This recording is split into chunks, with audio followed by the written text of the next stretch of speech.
Yung plain lang siya. Kung paano tanggalin yung lason. At tayo may ang butiti.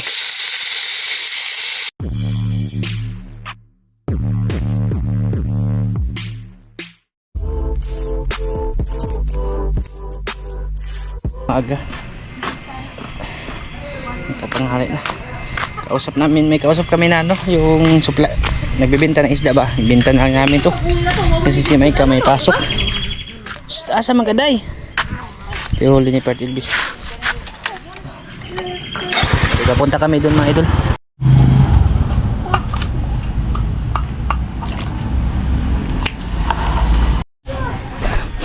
Yan mga idol, dito na po kami ulit sa bahay. Bali nabenta lahat ng isda namin. Nag-uwi lang ako ng yung gobo ko ba, pang adobo. Nabenta lahat, pati maliliit nabenta niya. Ayos na rin yung presyo mga idol, pang na rin yung presyo talaga. May natira dito yung pinaiwan ko yung mga buko kasi gusto ng mga bata.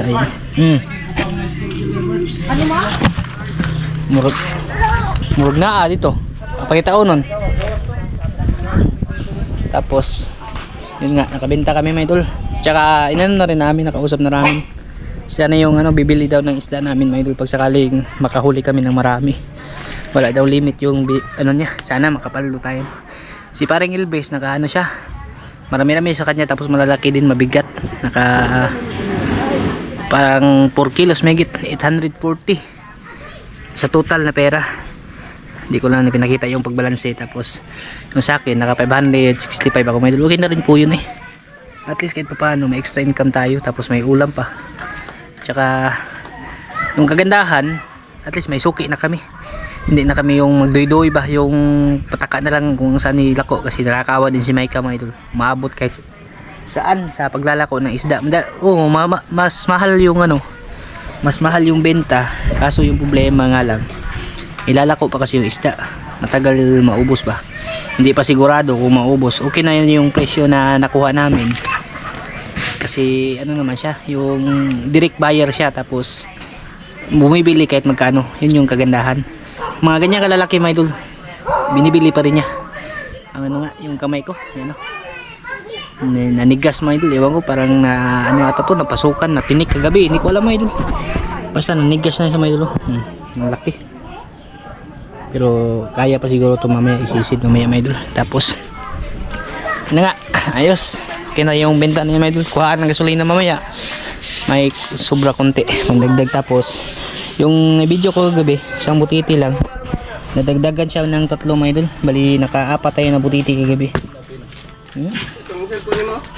Ito yung lilinisan ni paring Elvis.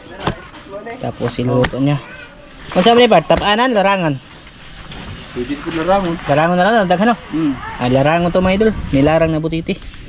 Ito yung original talaga. Wala ba? Pag may makita kayong butiti na ganito, kung alam nyo lang, ay paldo na kayo mga idol. Kasi sigurado na talaga ulam. For veteran purposes mga idol. Paldo na sa butiti Idol. Kob na po mga idol. Kakainis kasi ganito mga idol. Pagkasili po ba, akala mo lapu-lapu. Kamukha kasi doon lapu-lapu yung ulo niya. Dapat talaga. Pwede naman kayong kumain mga idol, pero dapat marunong talaga yung maglilinis. Hindi lang talaga yung basta-bastang alam-alam lang na alam ko yan. Kasi din to basta-basta mga idol. Sa pangalan pala nito, poisonous stopper fish, wala na. Manginginig na yung itlog mo kung kakain ka. Pero tiwala kami pa rin. Kita ko nga mga idol, alam ko na kung paano linisan yan. Pero siya na muna kasi yung kamay ko injury ngayon. Yung balat niya nabibilag, gagawin namin si Charon. Laman ito parang 2 kilo mahigit pa no? Kanin tulo? Oh, 5? Sobra ito dahil. Okay. Paldo, sudan mga idol. Kaulam din. Ganyan kami sa tuwing may makikita kaming butiti. Dinadala talaga namin. Makaw pa Charon. Charon. Masarap na? Oo pa. Ano siya, tiwala lang talaga mga idol. Sa nalilis na. Buwad. Dayan. May, di ba may isa ding to no? kahit tanggalan mo ng yung lason niya, may lason kasi ito sa loob ng katawan mo idol, kahit tanggalan siya, may ano pa rin yung sa biyak ng ngipin niya ba, yung tinatawag na sinyal pa to, sinyalan mo idol, yun talaga kahit tanggalan mo yun ng ano, halimbawa ganito may idol, explain ko po sa inyo may idol. Ayan, sakit yung kamay. Yan, yung ngipin niya may crack, yung sinyalan mo idol, ano yun, yung plain lang siya, walang biyak sa gitna ng ngipin niya. Ganun yung ano, sinyalan. Kahit tanggalan mo pa yun ng lason, yung bilog-bilog na parang mais, ay sigurado dito mo idol. Paldo juga. Kita mo San Pedro. Pahilo mo to na rin. Ha? Pero paborito ng Kuya Joel eh. Ay mo, ano, takot mo, nakatigil ako. Kao mo ikani, katuig ko niya, pwede minim kao na. Nakalimot ka? Katong nagila. Ito rin isugba ni atong tapanan. Gilarang na to, mo man eh, butiti man eh. Mo man to. Oo. Lami pa diba? Kani mo si pure mo si Anchusan. Di po na pure like one. Kuha mo siya kanang busog kanang Unod. Mulog tayo siya sulit part na. Gayon. kani ano ni kuno. Yan talaga yung original ito mga idol. Mga kapi-kapi lang to. Mga kapikat ba? Yan, tanggal yan, sunlot. Kasi sayang yan pag hindi tanggalin mga idol yan, dyan yung taba. Plus atay. Gamusong ka na itong atay yan eh, no? Ha? Ang yan eh? Ano yung magkato yung gigamos? Sobra mga ano kaluha. Ha? Kaluha ba kasi mga ano atay. Karon pagkadaga na. Hindi na. Ato na itong plasanda pero maupuyo na. Wala mesa. Sa Japan, ganitong putahe. Yung mga certified na ano lang, certified na chef lang talaga yung pwede magluto. Doon, hindi ka pwede magluto doon nang wala kang lisensya mga idol. Dito sa amin, pasa-pasa lang sa henerasyon. Alam ng papa niya, tinuro ng papa sa kanya. Tapos yun na nga, tinuro ni Pat Elby sa amin. Ganun lang mga idol. Kumbaga, kung Ganito. Sarap pa sa chicharon. bilad yan mga idol, chicharon. Kung wala kang tiwala sa nagpuproseso, huwag ka na nagkumain. Pero alam ko maraming mainis na naman sa video na to kasi alam sa ha? Tama nga yung sinabi nyo na Pero alam na nga nakakalason, kinakain pa, pero sayang din. Kahit anong rason pa namin mga idol, mali din talaga kami. Pero nakasanayan, tiwala. Yun lang talaga yung nag-iisang ano namin na tiwala namin sa nagpo-proseso, no? Kasi kung nag-siplat lang mga idol ay ano lang eh, maliliit pa lang yung anak ni Pat Elvis, kumakain na sila ng ganyan. Sa katagalan ba? Maraming maiinis dito kasi nga alam nyo nang bawal, kinakain nyo pa rin. Kumbaga nga mga idol, nangihinayang din kami kasi malalaki yung laman niya. Tapos yun na nga, masarap din talaga siya mga idol, exotic. Ito talaga exotic food talaga. Atay pa lang oh. Yun yung atay mga idol oh. Idol, turuan po kayo na sa akin mga idol kung paano tanggalin yung lason. Yan lang yan. Ito kay. Ito may mga, Tsaka yung mga sa ugat na yun mga idol sa gitna. May bilog-bilog kasi dyan na parang mais. Kaya mga idol oh, kung nakikita yun, yan yung ano niya. Kung yung tawag sa Bisaya, amay pay. Pero yun talaga yung ano, lason niya. Pag natanggal na yan, pwede na. Tatlo kasi yan mga idol. Tatlo yung ganyan. Yan. Isa, dalawa. Ayan yung pangatlo. Yan yung mga idol. Yan yung tatanggalin. Yung bilog-bilog na parang laman. Yan yung amay pay. Pag natanggal na yan, safe na. Yan lang kasi pag nahalo yan sa pagkain, yun yung ano talaga delikado. No? Wala na mga idol. Safety na yung mga idol. Ganun lang, kadali. Pero sa mga hindi talaga marunong, hindi ko po nirecommend ano, na subukan nyo. Comment mga idol. Ganahan mo kilaw. Mag-killer mo yun. Kilaw. Ay nga po, inaisa na dito ang ilaw. Yun lang. Lansi ayun. Ngil-ngil na. Yung kinain niya mga idol, mga biak na ano, bato. Ramay-ramay talaga yung laman nito mga idol. Isang cup nito, bawang, luya, sibuyas, tapos sili. Tsaka sinigang pa no? Sinigang din na yun. Nga na to gipritong ang kulsi pa. May pritohon mo rin nga, tibukon mo. Cellphone na muna mga idol kasi lobat yung GoPro. Luto na si Master. Si Master.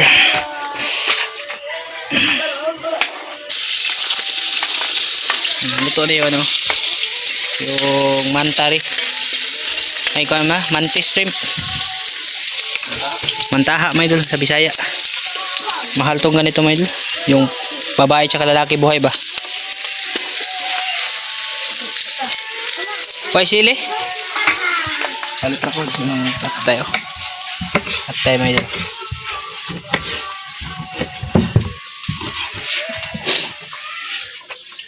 Pampano yan. Pampalasa ba?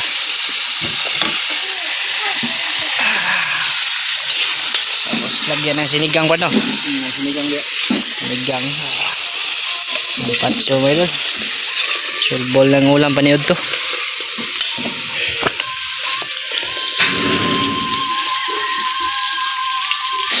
Kanya-kanya talaga proseso ng pagluluto. May iba-iba ba yung teknik. Pag ganito yung kulay ng atay, ibig sabihin yan, mga madudumi yung kinakain niya. Mga hugaw mga idol ba. Yung isa mga idol, steak kasi yung kinain ng isa mga idol. Kaya palinis yung atay niya. Depende daw yan sa ano nila, sa mga kinakain nila mga idol. Migay. Mekos eh.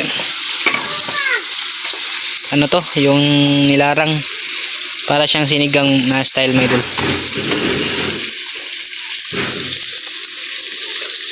Wa ni Pat Elvis maabot diri mga idol. Wa di but di din ta na mahilabtan ng butiti. Tao ni abot maglaki ha. Luoy yung mga butiti. Hasta pag taga Manila nagkakaog apil. Abinyag tagutungan. Yung taga Manila akala nila yung ano ba tagutungan mga idol. Lipat sila butiti ay. Dagkan oy. Tinaghanan din ng butiti ha oh. 2 kilo mahigit yung karne. Ito na yung putahe ni Pat Elvis mga idol. Nilarag na buriring. Yan mga idol oh. Kinalamian mga idol. Balikain po siya yung lahat yan oh. May iba pa kaming ulam dito. Yung lato, tapos yung pinirito na isda ni Mami. Sabayan niyo po kami mga idol. Sabayan niyo po kami mga idol. Sa aming paniod to, pamahaw. Ano ba yung sila ba? Pero may tigil mo budol-budol mga idol. Lord, salamat. Hindi naman luto eh. Ayan. Kain ho sa inyo lahat dyan. Kain po tayo lahat mga idol. Kain po tayo sa lahat po ng kumakain dyan. Ang sila ba ko an? Lagay ko na lang dito mga idol. Tapos makita kami mga idol. Di mo kawag butite. Pati magkaunan nyo ng tapan ta. Lipat mo no. Kala nyo. Hindi na makaroon. Ha? Kala nyo di ito butite. Moy. Iba ko naman. Kakain ka din? Dahil na be. Nahin ko dali. Sige, kain ulit lang. Tapos hindi magkuan. Sabay sa Yun yung mukad. Sana isa kayo yung part. Ibili na ba? Sabi na. Ligo. Ha? Sampita. Sabi na. Dito. Pali po. Lagi po. Ay, naligo-ligo ay! Adlawan pa bitaw! Sabi na! Dito. Well. Video ni mo, ba't ka mang Kayo. Oo, sige. Kahit po mga idol, no? Kahit po sa inyo lahat yan. Kanira yan. Ibig ko ano. Na-delete ni mo?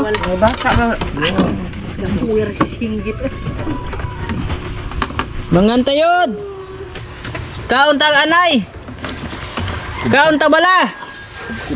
Kaon! Kaon bala! Kaon kiki! Ade, ito sila mga idol, maminaw. Kain po mga idol. Hilis rin ba? Kuan. Ito, pinaglato dito eh. Humor mo ng suka. Lain naman na nangatug man. Masig. Lato nangatug. Napilaw. Lato. Kami ra ba di mapilaw hasta pong lato eh. Uy, bugnaw. Pero kung may lato ma? Para ila hindi Christian ho. Ayaw saba uy. Pilitan na kanina. Ayaw inapuki. Ah, di na pa tayo kilo. Kay daghang nundog na to na. Daghang nundog. Lato na be. Unsan? Way mo tanawan na tagay bubon sa mamano ng kuya. Ito, mga bitaw. Aba. Ibawa man sa kabatuan nga daghan dito la. Wan, dayoho na.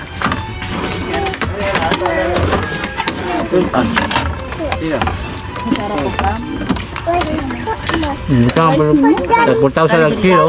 Ane? Kwapo na. Why? Hey, kain.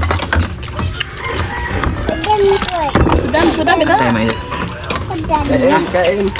Ay, may mapubungi. Ano may lang yun? Alam mo nga po rin. Dai, kain na dai.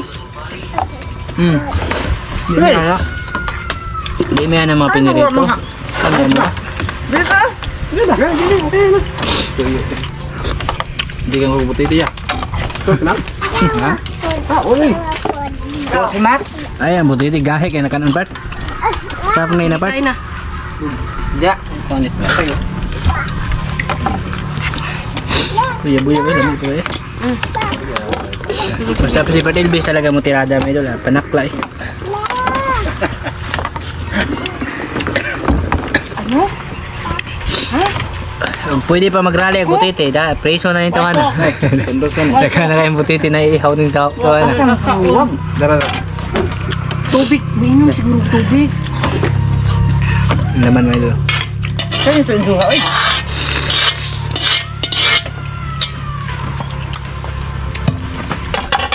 The rice, they are. Inuluto ah. Wow. Pagsusudan na butiti. Di makabok. Tulay niya. Naging na patay pugaw. Sus. Butiti man eh. Pagka sa kapungot. Panaon na la. Hiling kayong glilis. Batong dagko ba kayo musugat yung tanabon ni mo? Di mo man eh. Hindi mo. Magkita ispat.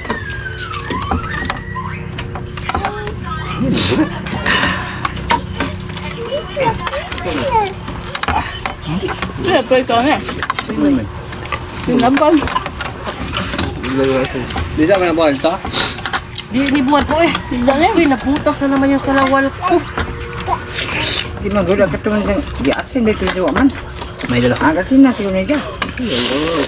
Go po yasin mo. Ayun di. Tabaw. Masa mga kilo ang butangan na. May tuyo. Sinaban. Hindi mo man siyang ipanulog sa bat. Hindi pa rin naman siya bat pag atabal. O may. Pag di ba siya imagayon mo ulit imbarin dito. Hindi mo Hindi ba? ba na gibawa? Tabal doon. Kaya nga kasi. Ito ang gibuwad. Kay naghanap kasi. Ayaw ko bukog. Mabata.